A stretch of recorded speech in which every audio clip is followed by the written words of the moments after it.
stairways leading up to the dormitories.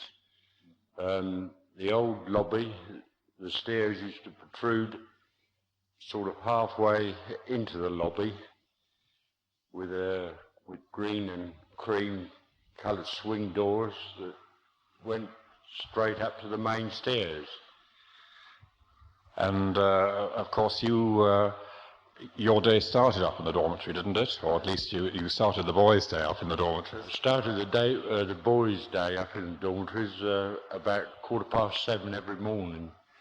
The rising bell was on a little shelf by the senior dining room doors, and I took the bell off of there and went up, started it along bottom corridor, went up to number 1, which is now the bathroom and showers, and then back along to 1018, and then up to 1920, and then... Of course 1920 doesn't exist anymore, does it? No, 1920 is now the storeroom, with all the books and trunks and everything stored in there now. And then I used to go along to 1018, open the doors onto the flat roof and go out to South Wing on the flat roof and wake them up, and then come back down into the lobby again, all this time ringing the bells. Of course, in your day it started, in fact, quite a bit earlier than that, hadn't it, in those days anyway? Oh yes, I used to start about 5:30 in the winter, 5:30 in the morning. We had to light all the fires, which was coal and wood in those days, and the headmaster would be sitting in his office with an overcoat and scarf on, waiting for his fire to be lit. And what time was that then, that he would be starting? Oh, he'd probably been there since about 5 o'clock. And then I lit his fire, the office fire, the common room fire, which is now the bursar's office, the linen room fire, which is now part of the main stair block, and then there was the junior dining room fire to light, also the lobby fire to light, which we're now standing in. That had a fire as well, did it? Whereabouts in the lobby was that? The fire is there behind the it's blocked off now, and it used to be close to the door going into the music rooms. That seemed a bit dangerous, really, a fire in the lobby. It's all wood, isn't it, and all panelling? Yes, yes. And then, of course, all the classrooms had fires too, didn't they? All the classroom had fires. The other men used to light the classroom fires, and in all there was about 22 fires, I think, lit in those days. Where do you have to carry the coal from? Well, we used to have to fetch the coal and sticks from down by where the library is now.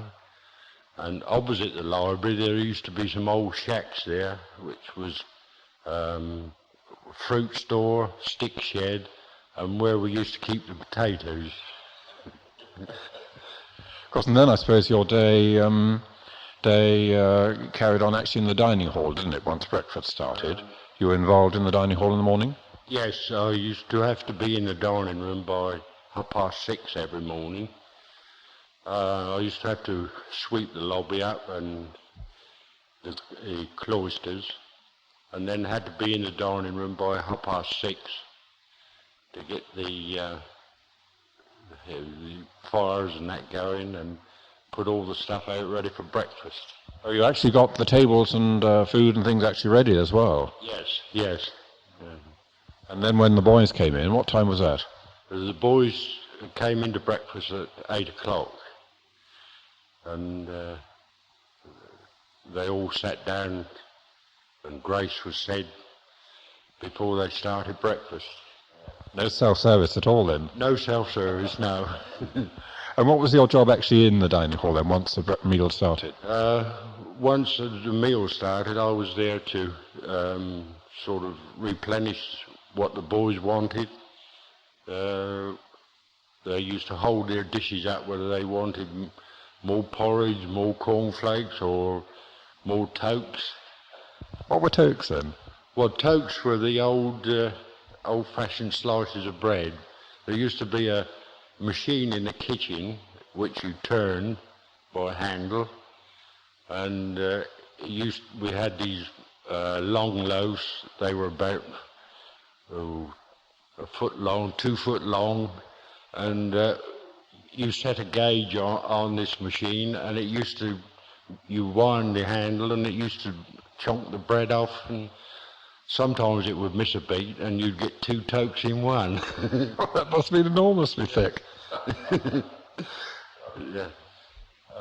And then you helped with the other 2 meals as well, did you, during the day? Helped with the lunch and tea. When I first came to Bethany, in the kitchen was Plum Kendon, Mr. Harold Kendon, but he was known as Plum, and his wife, Mrs. Kendon, and the cook was Miss Wilberforce. And there were 2 kitchen maids there. One was Nellie Bater, and the other was Betty Croucher. And they used to help in the kitchens. And every Wednesday and Sunday for tea, Mrs. Kendon used to walk around with a 7-pot tin of jam, and each boy was given a spoonful of jam on their plate, and 1 slice of cake. Just twice a week? Just twice a week, yeah. Did Dorothy and Dave Brown help you as well?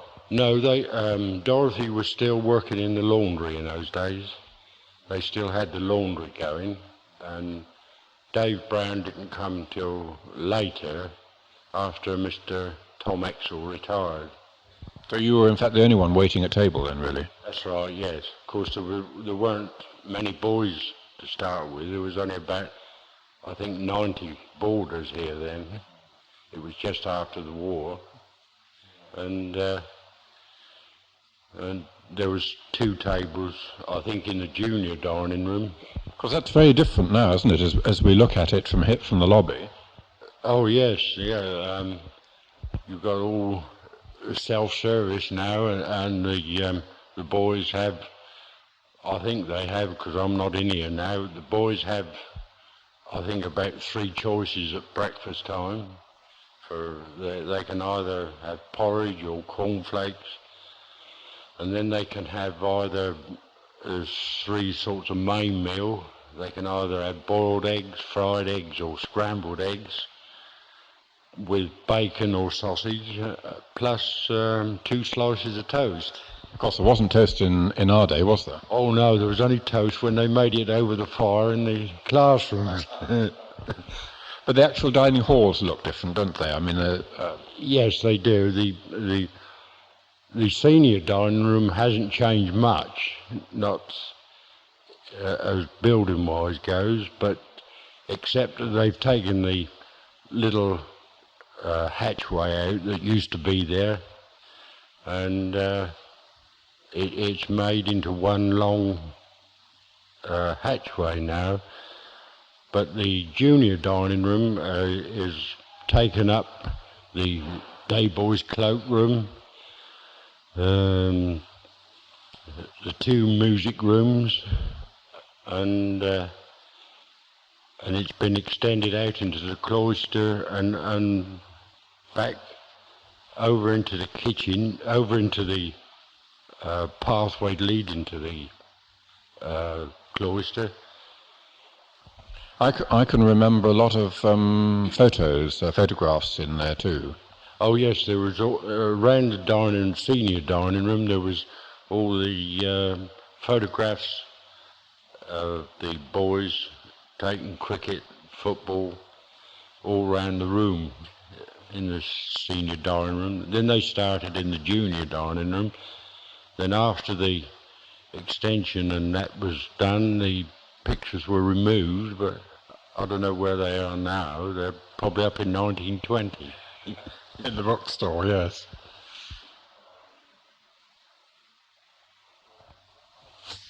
Of course, there are other bits of the building that have changed. As we look through the window, there's a building that used to be called the Ark. Do you remember that? Oh yes, I remember the Ark. It used to be boys' dormitory. When I came, it looked as if it was going to slip into the swimming pool, and it still looks as if it does now. But it still stood there. And there were also some sheds opposite the Ark where the boiler house now is. We used to have that for cleaning materials such as brooms, dustpans, and then there was another compartment where we had a potato machine, which we did the potatoes. I did the potatoes as well, and we used to put these in this machine, and it had like a grated grater on it. You had to turn them 22 times one way and 22 times back the other way, and then you had to take them out and then cool the eyes out before you could take them into the kitchen. Those sheds, I suppose, came up to the bottom of the cloister, because I can remember a sort of tuck box shed at the bottom of the cloister. That's right, there was a tuck box room down into the cloister, and that was taken down when part of the extension of the dining room was done. And then, of course, in the old days, the lavatory block was rather more primitive than it is now. Yes, the lavatory block was there were only about 6 toilets in there, and they used to be the old bucket type to begin with, and then they was built into these brick toilets with just half wooden seats on them. And I think there was one flush for each toilet. And there were double doors on them, which couldn't be locked or anything. And the boys used to get up to all sorts of pranks in there. I can remember them being called the dykes, and then there used to be, we thought there used to be a sort of ditch that ran through the orchard. I don't know whether that's true, is it? Oh yes, there was the sewer went down through the orchard, and that was all. It all used to go nearly all over the orchard, but in 1949, I think, when after Mr. Vickers and Mr. Pengelly were here, it was a ritual every summer that we dug this ditch out, and we used to call it the Zambezi. Well, perhaps we'll wander out that way, and then you can sort of point out one or two changes in that direction for us. Right, well, we're standing just outside the present-day library, which was part of the old orchard, I think, in your time. Well, it wasn't part of the orchard, but it was a little piece of garden at the back of the library, which is now grass lawn, where they used to have a few raspberries, which I think the staff had, not the boys. But the boys used to come in and whip the raspberries, I think, before the staff ever got to them. And there were some sheds where we're standing now, you say, just below what is now the present tuck shop. Yes, these are the sheds I spoke about, where we used to get the sticks to light the fires with, the 22 fires, and there was an old chap here named by the name of Albert Small, who used to spend all day long just chopping up sticks for lighting the fires the next day. And we used to come down about 5:30 in the morning in the dark, and you didn't know whether you was going to get hold of a handful of sticks or grab a rat.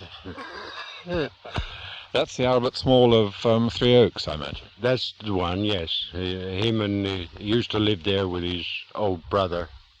I think he was called Old Flannel, and they had fingernails about a foot long, I think. Just up from the present library, the woodwork shop, you say, had a different function in your day. Yes, the woodwork shop used to be the old hospital, isolation hospital, where if the boys had things like chicken pox or measles, they were put over into there so that the thing didn't spread through the school. And there were always about 6 beds kept in there, ready for the boys in case they were taken ill. So do you remember when it became woodwork shop? It became a woodwork shop, I should think, in about the late 50s, early 60s, I should think. I think the first chap I remember to be in there was a woodwork master by the name of Mr. Preen. And he did a lot of good work in there with the boys, and they used to put these on show on speech day and things like that. Now I've got here a super old photograph with you standing beside a pig, and the school young farmers were quite keen in those days. Can you tell us exactly where that was? Well, that was, we used to have the young farmers down by what was the old laundry. In the early days, the laundry was still working, but then in the laundry got so dilapidated that Mr. Pengelly decided that it would be cheaper to send the laundry out rather than spend money on buying new machinery for the laundry.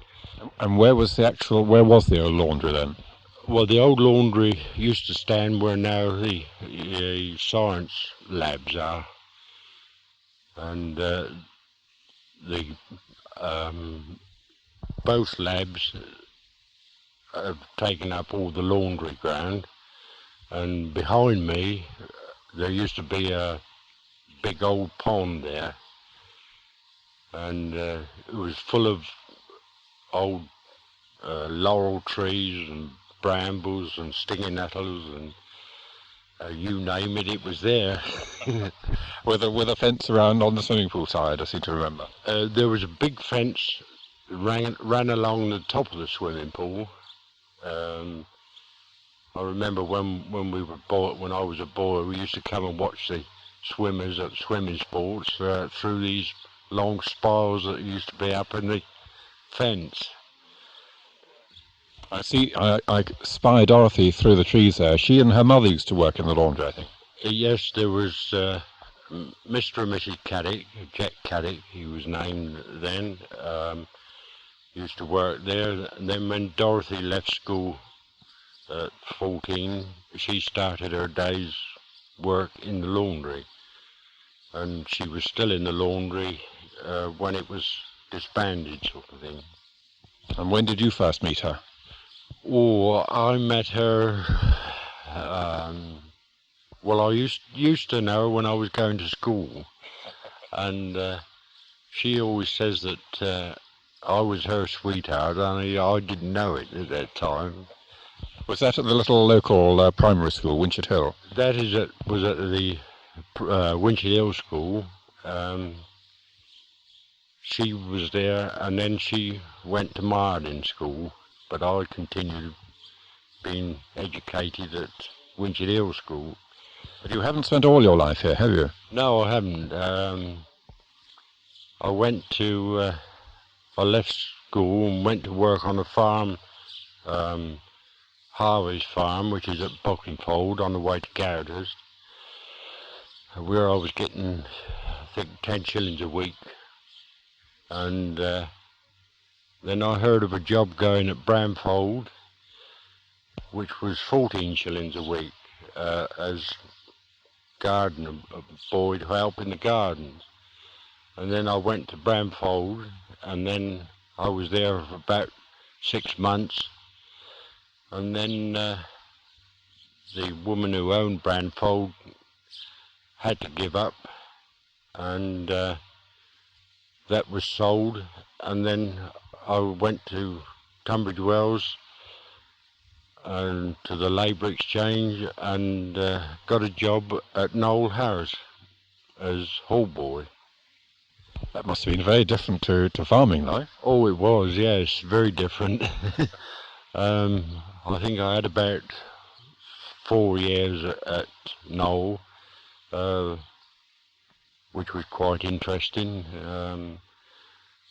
I was hall boy, and then I became second footman, and I used to clean his lordship's, well, I cleaned his lordship's robes for the coronation of George VI. And we had quite a good time. There were several famous people I'd met there. We had the King of Italy's 6 daughters come one day, which I answered the front door to. There we had Mrs. Simpson, which is now the Duchess of Windsor. And then there was Faye Compton. Lots of well-known personalities used to come there. And then I suppose the war came and interrupted that. Yes, I joined the Territorials in about 1937, I suppose, and I went away to one camp at Folkestone, and we came back, and then in end of August 1939, I joined we was called up for the war, and that started the 3rd of September 1939. And you were at Dunkirk too, I think, weren't you? Yes, we went over to France with the BEF, and we were over there from the Christmas to the May 1940, and I came back from Dunkirk on the last day of May, which was a bit harassing, but we got through that all right. And then after the war, did you come straight back to Curtisden Green? Yes, I went. I did quite a bit of training. I was put in the 3rd. Well, we had a 55th Independent Recce Regiment, and then we went to the 44th Independent Recce Regiment, and then I went to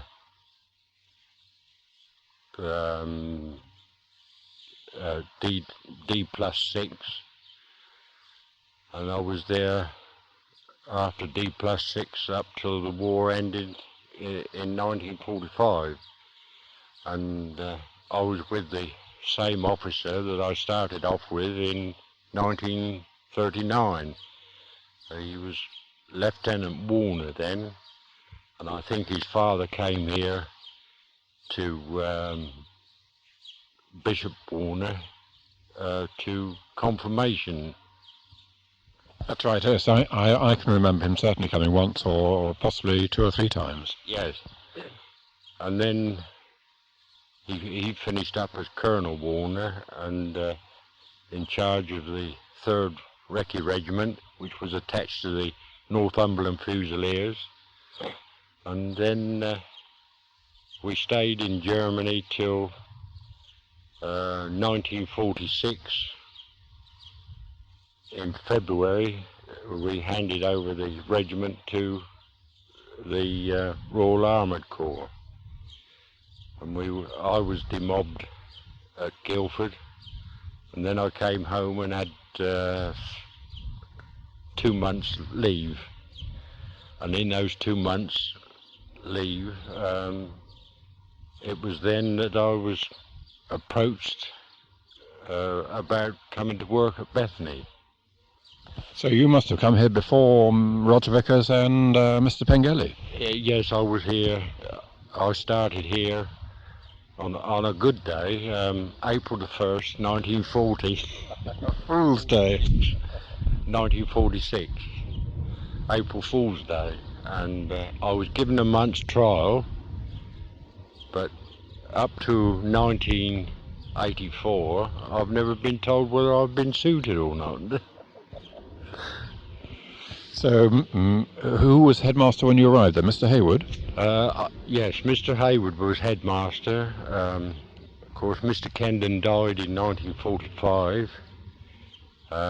Mr. Harold Kendon was housemaster. Mr. Fairman was a sort of bursar, and there weren't many other staff here then.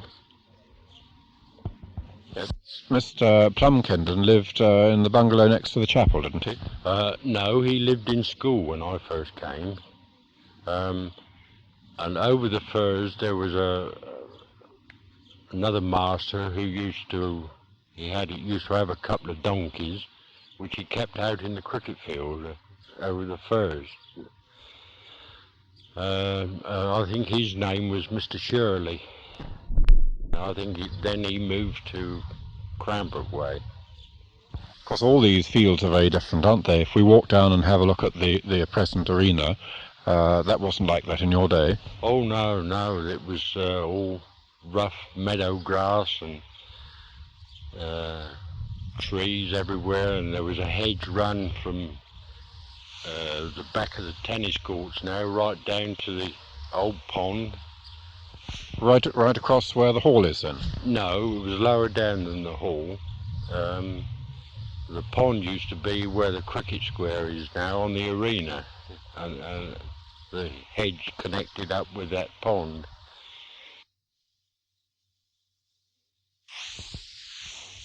Looking over the arena, I'd be some gardens, I think.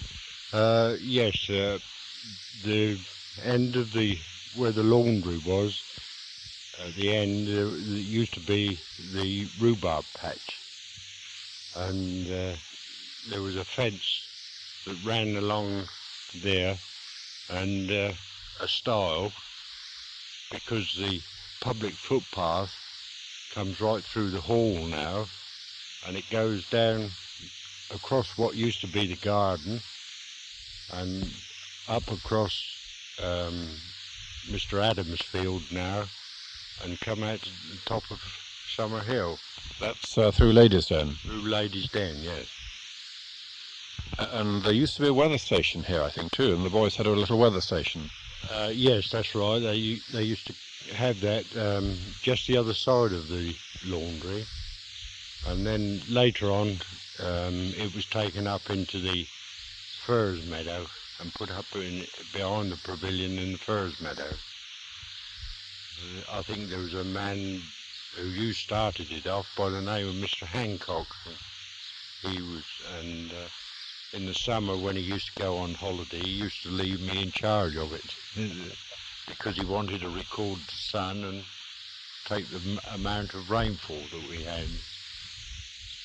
Of course, the arena looks very different, doesn't it? But looking right across it, we look towards Three Ponds, and the Scouts used to have a lot of camps, I think. Yes, they used to camp down in the bottom of the Three Ponds, and also they used to have the wood from out of the wood at the back of the Three Ponds, and of course the arena was all rough meadow fields with hedges and trees in it, and when in 1949, 50, they were made into little football pitches. It used to slope right down to the fence,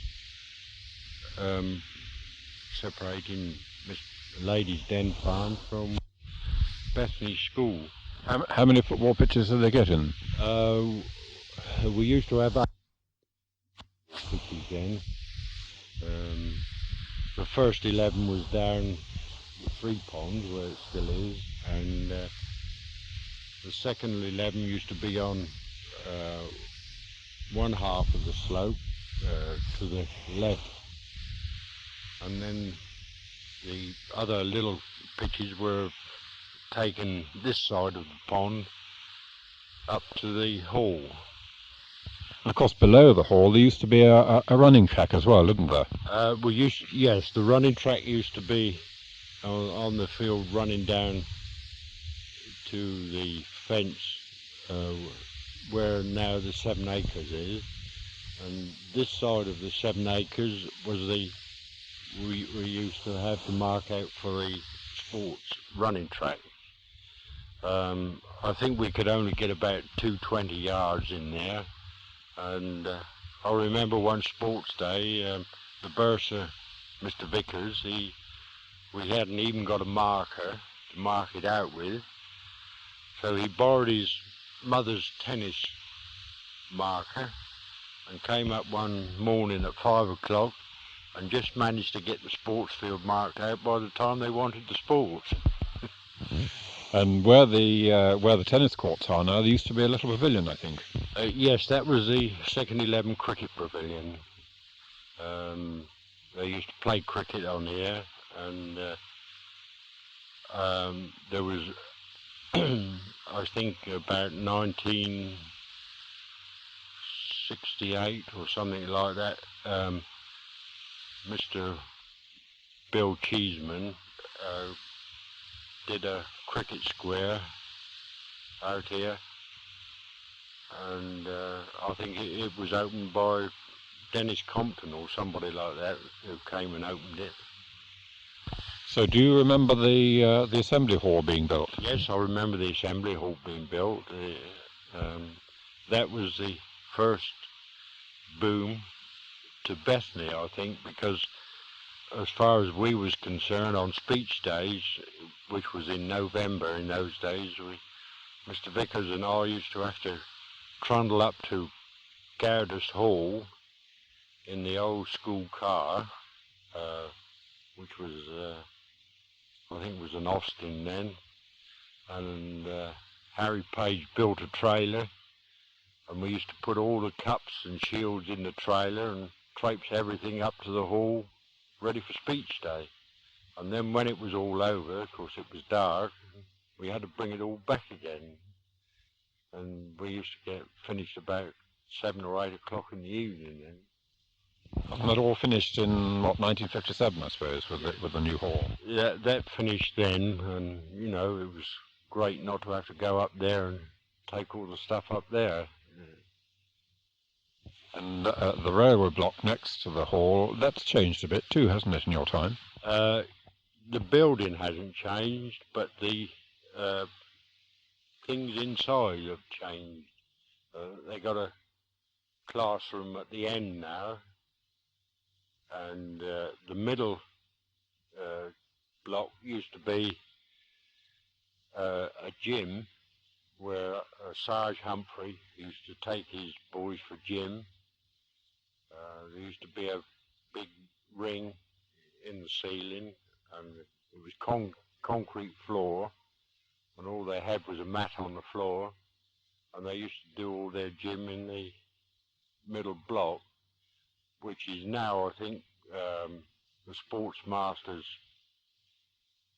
office, and half of it belongs to the day boys for their changing room. And just to the side of the hall, there's rather fine little oak tree, the Notley oak, which I think replaces more or less the original oak. Yes, that was put there in centenary year in 1966, and it was, I think it was planted by Mr. Cheeseman, who I think with the help of Mr. Bengali, it was planted, and then it was later called the Notley oak. And the original oak, of course, that sadly just died, I think, didn't it? Yes, of course, I think why that died was because there was a seat around it, and a lot of tall spars had been nailed into the trunk, and this, I think, eventually killed it. But they tried to save it by having tree surgery on it, but this didn't work, and it was dangerous, and it was best to cut down. And I think some of the oak is still laying around now. It's just one of very many changes that you've seen then in how long? 30? In about, well, it's 39 years now. Oh, that must be pretty well a record. Yes. Good, well, thank you very much indeed, George. Well, thank you very much, Paul. It's been a pleasure.